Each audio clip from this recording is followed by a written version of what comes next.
This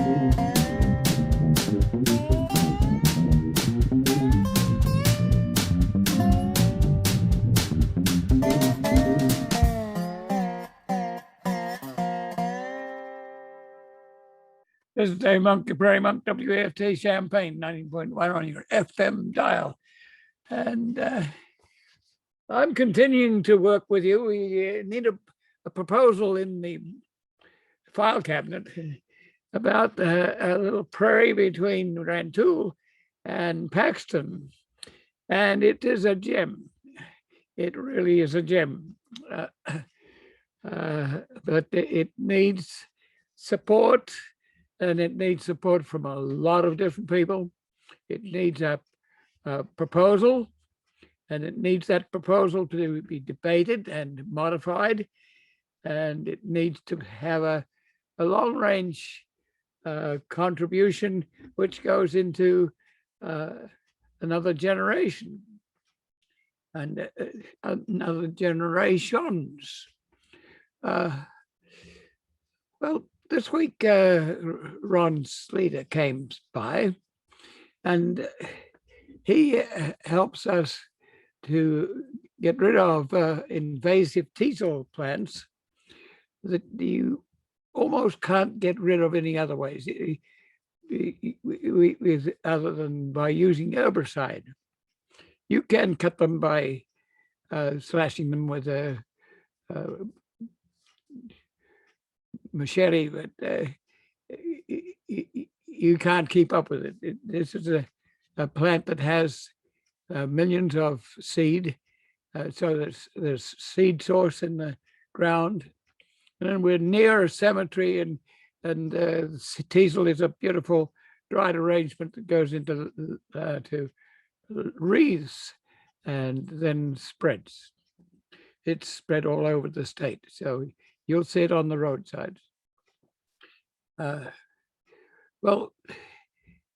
In order to put together a proposal, we need people to be contributing to that cause.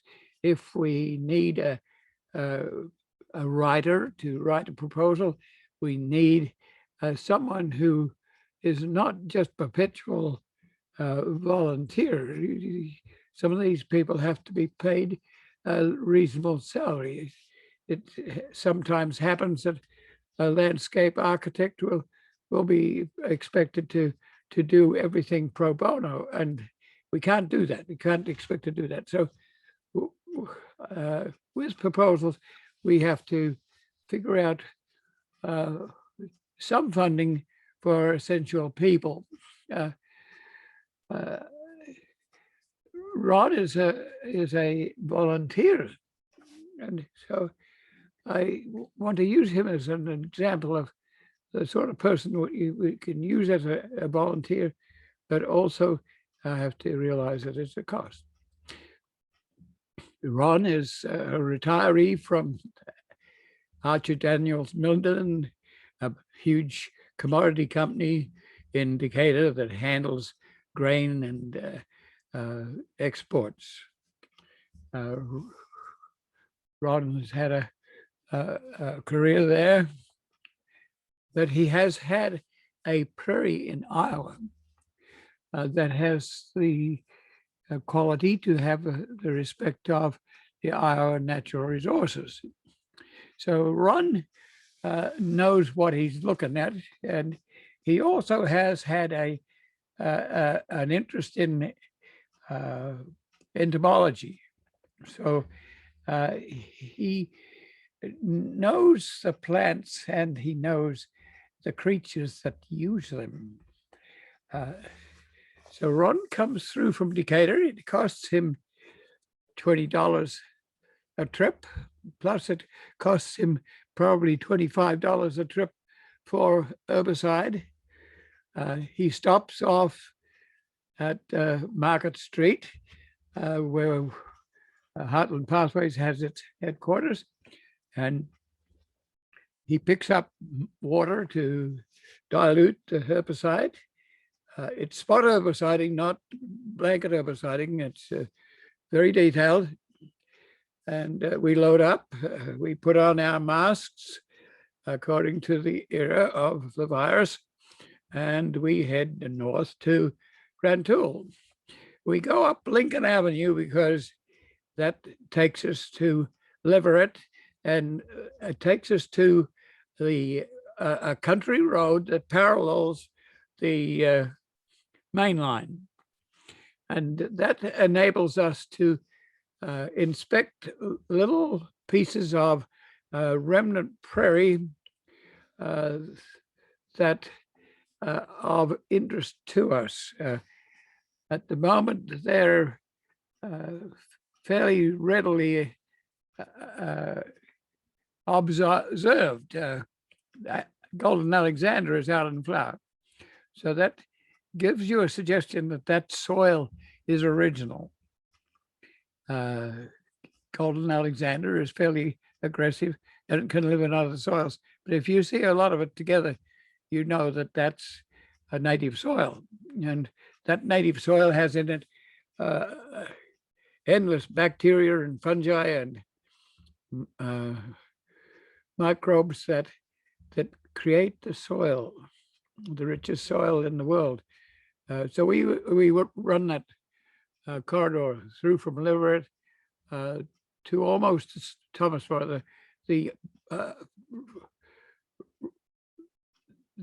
country road does not go through to Thomasboro, so we have to get out onto the modern Route 45, which is a dual highway. But still, it's relatively parallel to the railroad.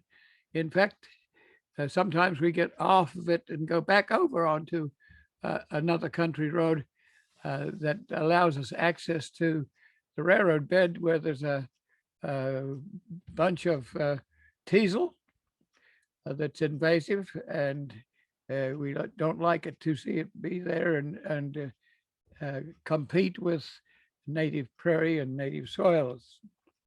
We're tremendously jealous of the soils because they are loaded with microorganisms and chemicals that are not available if you take that soil out into the field and farm it. So these little pieces of soil are mostly along railroad beds and in cemeteries that have a set aside that hasn't been used yet. And nature people tend to try and buy that piece of cemetery and replace it with a farmland so that the cemetery species will remain. Well, we get into Rantoul. We start off with the retired Air Force Base, which is doing its own thing, but it's opposite the railroad. But you do have the railroad and a parallel but abandoned interurban that ran through from Urbana to Kankakee. It didn't get as far as Kankakee. It stopped more or less at Paxton, but it generated right-of-way which has original soil and original plants. We got to 3,200 north, which is around the cemetery. Let's go back into Rantoul itself. We would go through Rantoul on the north south road and bump over what used to be the pumpkin vine. We had lots and lots of railroads when there were no motor cars. We had steam engines and we had elevators about 5 miles apart. So this railroad came in from Leroy, which is over near Bloomington, and came through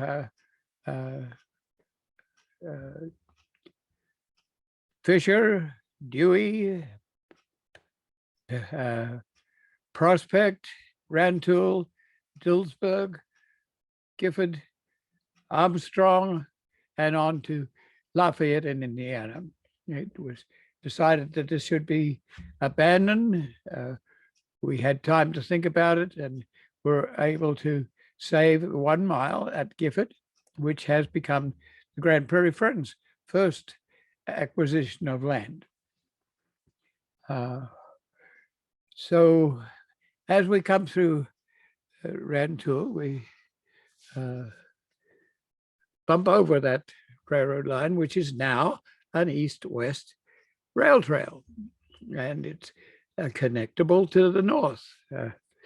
The road out of Rantoul is wide, and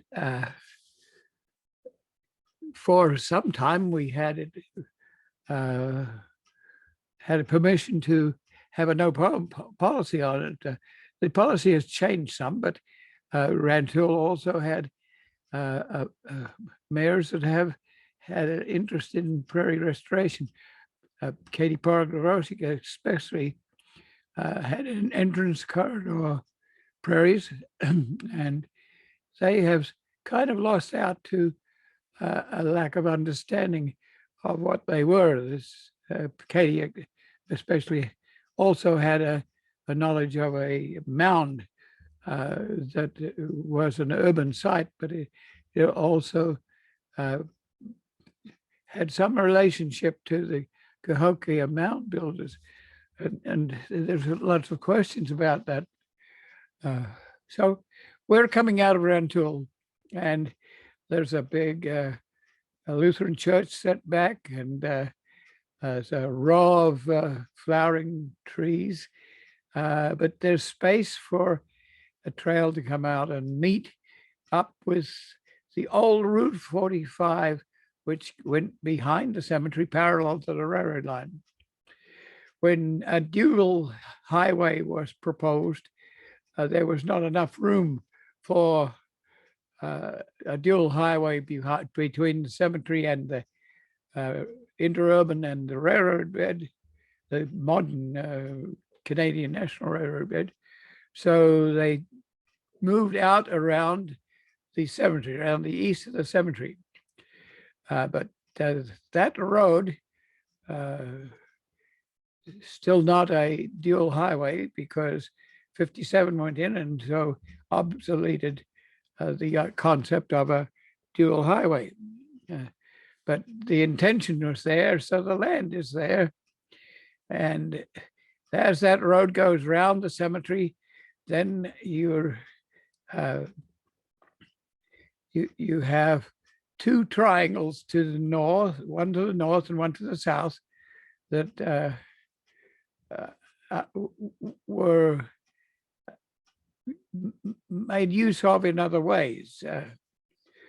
So we're driving out a little bit to the east, and the cemetery is there. The right-of-way territory there is mown like a billiard board, and that's the character of a cemetery. So we don't worry about that too much. But then once you pass the cemetery and pass a little bit of farmland, you get into native prairie growing on what was intended to be a dual highway. Well, we're now past the cemetery. The cemetery has bought a little land between the cemetery and the Pope Prairie, which is ours. And so there's some vacant land there that has been farmland that we would like to add to our cemetery and provide visitor opportunity. So now we're going up the face of the Bloomington Moraine, and it's reasonably steep. At the base of it, before the first triangle, is a lot of poorly drained area that is very typical of what was in Champaign County before it was drained. This particular drainage situation is not easy, so it's not likely to be farmland at any place or filled in with 1 million tons of soil to create an urban mall. or buildings. So it's not farmland. It's very muddy and very typical of what was. And we would love to buy that piece of land and convert it to nature and wetland species. So that's part of the overall plan for a proposal.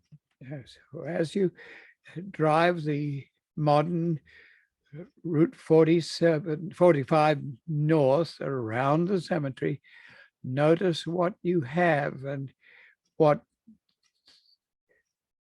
the Department of Transportation has and what might be usable in cooperation with the Department of Transportation, which has a roadside division and headed by Stephanie Dobbs and with a committee of roadside engineers and others that are interested in roadside maintenance and its ambiance.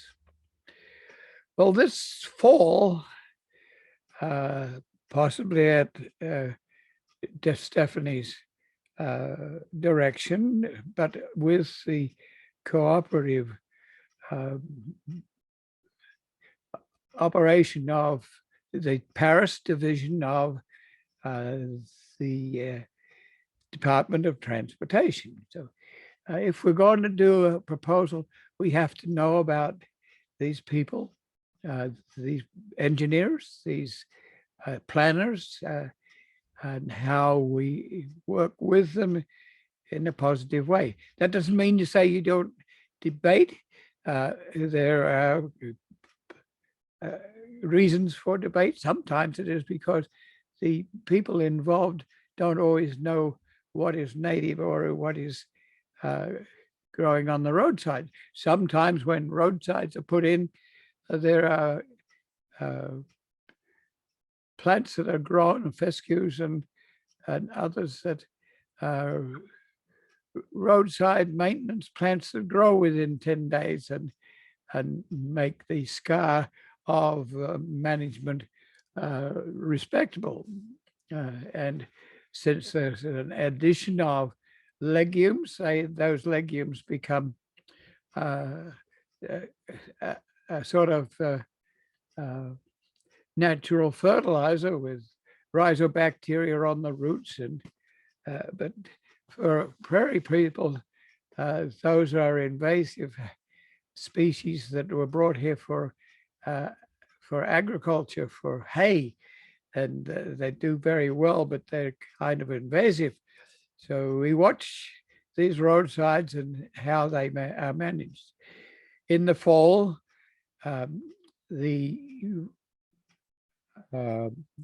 unused interurban was mowed back as far as could be because ornamental trees had been planted on that vacant dual highway, and they are now dying because the emerald ash borer has taken over, and most of the trees were ash trees. So there is a plethora of Russian olive or autumn olive and other what we call crud trees that take advantage of the drainage of the area and take over any vacant space. Those were not mown yet, but in the future, they might be mown. That might be what we would ask of the Department of Transportation.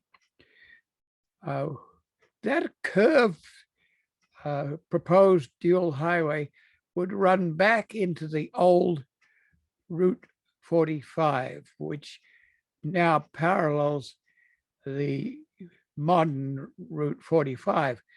The modern Route 45 was going to be the one dual road, and the old road was going to be the other dual road.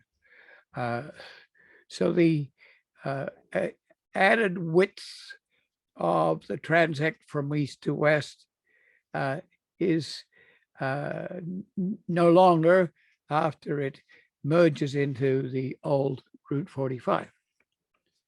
So we are interested in that mowing. It's a little disappointing in a way because the teasel, we hadn't actually harvested the seed heads off the teasel. And when you mow like that, you spread the seed around. But so that's a case where we might ask for a different timing, and we might ask for a different volunteer involvement in removing the seed heads before they proliferate and before they are moved around. And so now we're at section road 3200 north. So you take a dive about 100 feet, probably a little bit more than that, and you find a gate. It's a gate across the old Route 45. And there's a yellow gate. It replaced two big blocks of concrete. It cost the Department of Transportation $1,000 for that gate. It's a substantial gate, and if you were to invade the corridor and dump a tandem truckload of junk, then this gate would stop you. And that has been a problem for years and years. This has been a piece of road that could be used for dumping, especially when the landfills were closed. We now have another gate at the south end where the cemetery has given us a gate. And that has privatized that corridor where we have 9 acres of open space, but about 2/3 of it has been mined for gravel. It's called a borrow pit. It being felt that if you took the gravel away to make a side road so that you could repair the main road, then the material would be coming back. It never happens, but the name remains. And so if you're talking to engineers and you're talking about a borrow pit, they know exactly what you're talking about. For plebeians, it is more known as a gravel pit. 8 feet of glacial till was removed. And once again, if you're going to make a proposal, you're going to have to make sure that you know your territory. And we've been at it for many years. Before us, there were others who were at it too.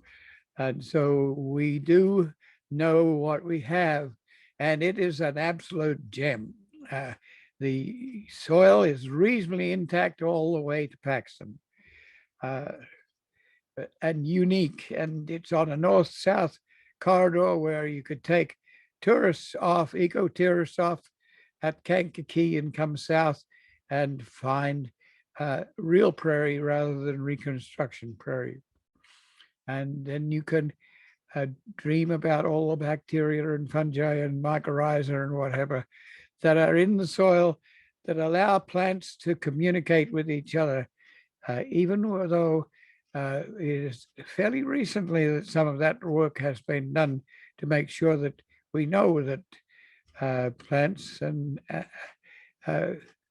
communicate through the air and through their rootlets and through chemicals that are constructed by things like mycorrhiza, but also symbiotic, and they're taking their energy from the plants above that have photosynthesis that generate the energy that they need to as non-photosynthetic creatures. They are in need of that symbiotic relationship. So we come into the yellow gate. I have to get out and open up the yellow gate. We have a key, and we stop there, and Ron loads up with diluted herbicide, and Spot checks the teasel at the north end, and I take off. I'm wanting to double check the mowing to the north. Well, the mowing may have dropped some teasel seed, but it has been wonderful in that it has taken out the trees that have been growing in and around the old, retired, abandoned Route 45, which was intended as a second dual highway. Some of the trees that have been there have been quite substantial, needing a chainsaw to remove them. But basically, a huge mower with capacity, horsepower capacity, can take down 3-inch trees. And if we were there, we would probably herbicide the stump to make sure they didn't come back again. So I walk the first quarter of a mile is largely assigned to roadside gravel for engineers that are working with the graveling of roads, the oil and chip. Engineers have a huge piece of equipment that brings asphalt and chipped or glacial till type gravel available. They can, if they're doing that work, can do 12 miles in a day. And so there's a team of trucks come into that site and gather up gravel and line themselves up to drop gravel into the machine that is spreading it and asphalting it. It's a neat operation. It's interesting to be there and to watch it moving fast along the road. So that area is useful for the Department of Transportation. So if you a nature nut and a trail person, you're going to have to work with the Department of Transportation and their storage. But around on the sides of it is the interurban ground, which has gravel, but it also has native soil, and I was amazed at the amount of vegetation, prairie vegetation, that is growing. And as you get past the engineering storage, that area widens, and it is the mother facility for providing plants that are in and around the old Route 45 and right across to new 45. You can see the rosinweed. You can see the grasses. You can get a feeling for spots that might even need to be burned because they have accumulated litter. I could even find starry-eyed grass and cone flowers and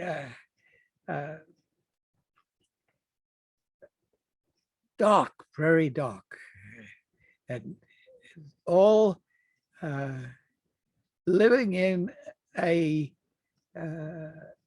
multi-diverse plots. That means that the soil underneath is operating, and these plants are healthy. So I have a twinkle in my eye as I walk up the hill. It's a rolling territory. you have high areas. These are some of the highest land in Champaign County, and you can crawl up onto the top of the edge that faces the railroad line, and the railroad line is actually going through on a cutting. This was a major hill for railroads. At Paxton End, which has another moraine, it was a higher moraine, and if you had a freight train, you had to have a helper steam engine waiting to help push that train over the hill. So some of that soil was removed and a cutting was made there. There's quite a deep cutting, and it provided all the gravel for the underpasses, the rising of the railroad in Champaign, so that you had underpasses, because roads were getting to be used by motor vehicles, and they were disturbed by the waiting that they had to do with passenger trains and freight trains on the main line. So that some of that gravel was used here. It's a small diversion to our discussion of a proposal, but it sort of adds weight to the reality of the situation. As I go up and over, the rolling nature of the moraine is obvious. There's only one culvert that has been removed for drainage and for liability. When a road is retired, the culverts are often removed for liability reasons, but they're also removed by drainage commissioners who find that those drains block up, and they remove them and provide an alternative Missouri crossing. It's where you just go down into the creek and up the other side. Not easy for bicycles, but that sort of situation would have to be engineered with another more modern drain. But there's only one of those. But you have to know that there are perched water tables. There are lenses of soil under there that collect water, and that water finds its way into outwash plain streams that are nearby. So this is a wonderful teaching site. And the mowing has actually allowed you drive the modern Route 45 to see the interurban and to see the old Route 45. You can actually go to the south end and drive in to the culvert, or you can go to the north end and drive into the culvert. At the moment, you wouldn't do that with your regular vehicle. You'd need a cross-country vehicle, because the mowers are huge, and they leave not only teasel, but pieces of trees, more or less as a wooden mulch on the ground.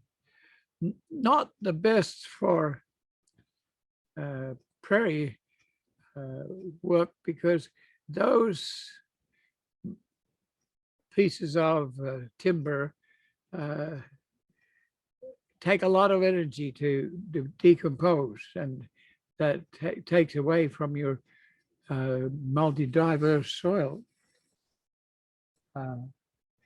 At the moment, some of that material could be raked up by volunteers and put in places to the side, so that people wanting to inspect this corridor as a potential prairie trail could do so.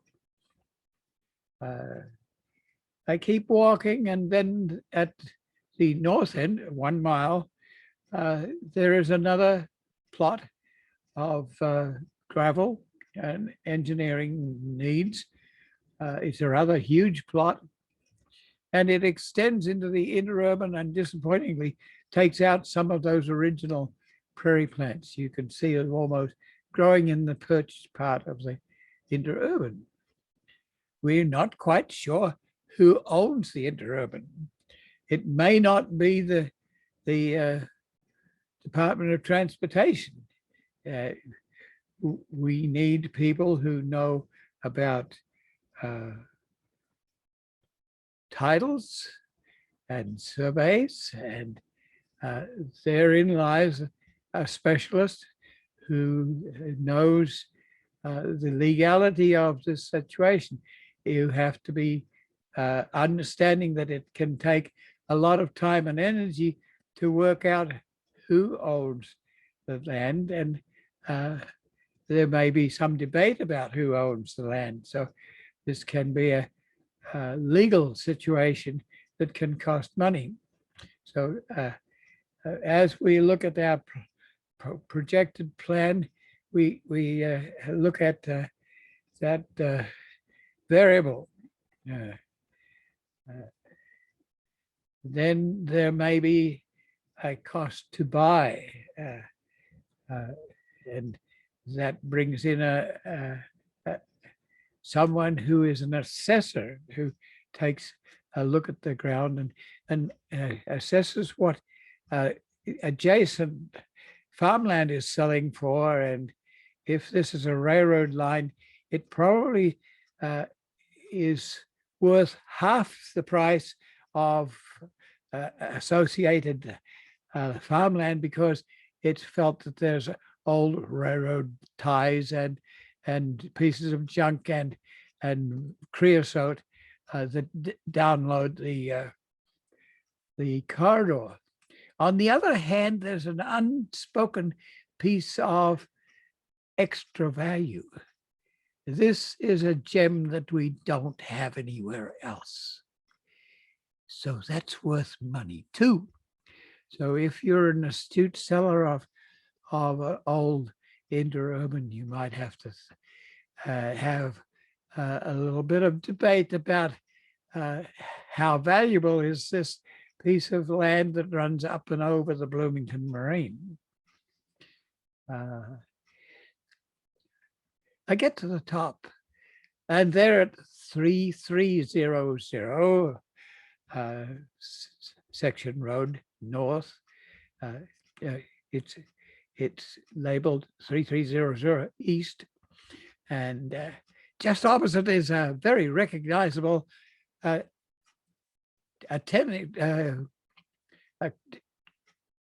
communication tower.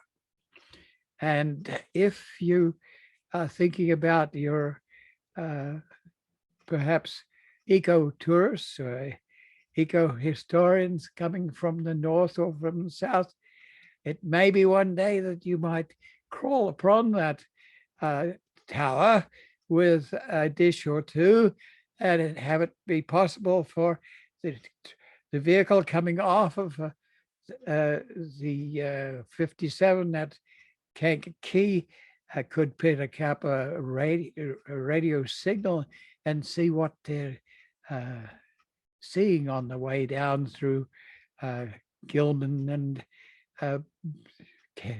Shipbants and Buckley and other towns to the north, Loader, including a cemetery there, and a cemetery restoration as a protection, and Prospect Cemetery, which is nice. So we have the elements, but we also have the elements of history. The towns like Ludlow and Paxton and Rantoul itself with its history of an Air Force base, and just knowing about these things, knowing how planners work and what they have to do, and how wonderful that is. So I come back and talk to Ron, and I take out a bunch of trees that are on an old interurban that is alive with prairie. It is got golden Alexander flowering at the present time, and there's strawberries, but don't confuse the strawberries with starry-eyed grass. And starry-eyed grass is an indication that the soil underneath may have some of that quality that I'm talking about. And I remove the trees because they shade out the prairie. They're invasive. They'll take advantage of any well-drained site. And so these trees are trees that sprout. We've had volunteers to remove these trees many times. Some of them have a 6-inch diameter. Some of them have a 3-inch diameter, and many of them are sprouts that have a 1-inch diameter. So we remove the sprouts and open up the territory. And amazingly, every time I was taking out sprouts, there was a golden Alexander underneath my feet. So the organisms are there. Give them a chance, remove the shade, and they'll be there.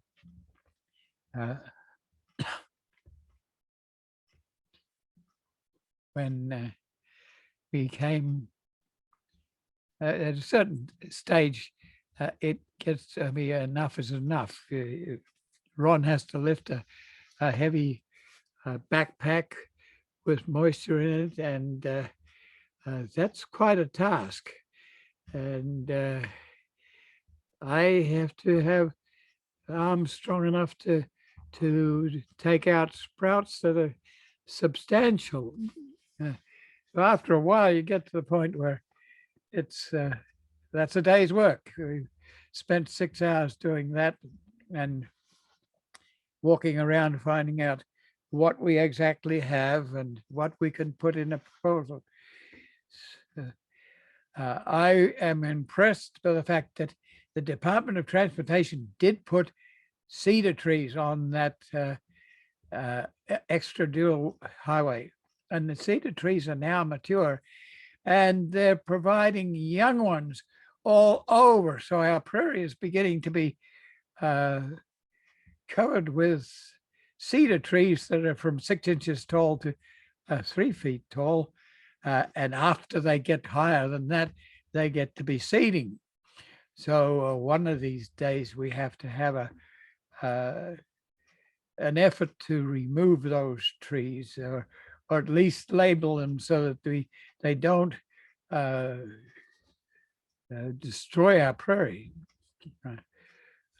So we note that, and we note the quality of the road. It's not going to take endless tandem trucks. It will take bicycles, and in the future, it might be that the Department of Transportation decides that a rail trail that's substantial and modern and wide, it will be the replacement. But for the moment, it's a historic road. It used to be a corduroy road where you laid down trees that we didn't have, which you probably had to bring in by rail to go across swampland, and takes days to get to places like Egypt in southern Illinois, Cairo, and other places. So you would use your oxen. Now it's a WPA event where workers who were out of jobs in the depression of the 30s were able to get jobs to concrete that road and upgrade it. And that brings me to another topic. There's a move afoot at the federal level to reenact the workers' things that Roosevelt put it into action. The Roosevelt family is kind of interesting. Teddy went out west and started movements to preserve a lot of our interesting open spaces.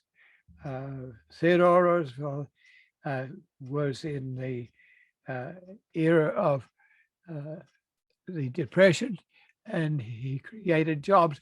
Those jobs were interesting jobs. People met up with each other. People coming from places like Ireland with a potato famine, and people from Europe who were peasants, and people who were from Europe who were also entrepreneurs. I didn't really know about these areas, and so Cal colleges like the University of Illinois and uh,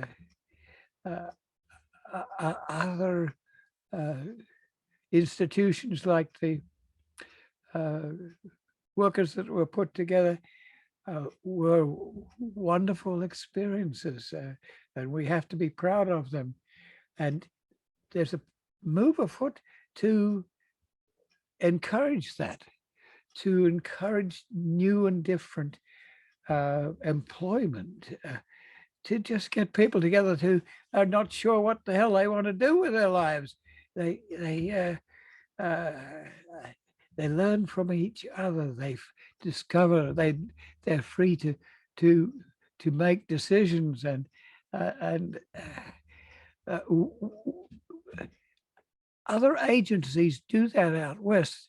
They have summer camps, but it's the intent is to do this and to keep it going, not to just stop after one summer. This is something that is a career for people, and a place for people to enjoy, and there's a camaraderie there that's rather important. We look at how we distribute information, but one of the ways to distribute information is to have an artist next to an engineer, next to a plant landscaper, all dreaming and thinking in different ways and formulating their way of life. We have an area that has been dumped on, so we have to think about putting in a bulldozer through that to make it more amenable for prairie and more like what it was, and to get rid of some of the trash. Then once again, I have to remind you that some of these people are planners and lawyers and engineers that in total as a team can make this work. So then you have to think about how are you going to go about training these people? Who will you teach? Will this be an agricultural thing with master gardener and master landscaper? Will it be a parkland thing with a natural approach? Will this be in landscape architecture, in art and the liberal arts? So it's yes, we have to think about who would volunteer to control this multi-dimensional corridor. It's often thought that the existing agencies around might do a better job, but sometimes an authority is a good idea. To establish an authority, not something that owns or an area, but one that works with the Department of Transportation, the Department of Natural Resources, the University of Illinois, the Parkland College, the park districts, and roadside people. So how do we bring all these people together? there is a limitation to taking a corridor like this with its scientific background into a park where your concentration is on recreation and not so much on the preservation and the interpretation and various aspects of the corridor that you might not know about. So as an authority can help to bring those people together. You have to think about how many people would you have on this authority? Is it going to be 5 people? Usually it's an odd number, so you can have a decision go one way and another instead of being stuck on the middle. So 5 or 7 or 9. Probably you don't need a laundry list of all the named people in the community. You're looking for people who have a real commitment to this area. And then you have to know how you bring them together. Many people are meeting out, so you might just have 2 meetings a year or quarterly 4 meetings a year. Perhaps you might also find you need once every month. So there has to be leadership that brings this concept together. And it has to be figured out who might own the territory in the long run, who might own the interurban, for instance, who might own the Heartland Pathways 9 acres. How does this go in perpetuity? So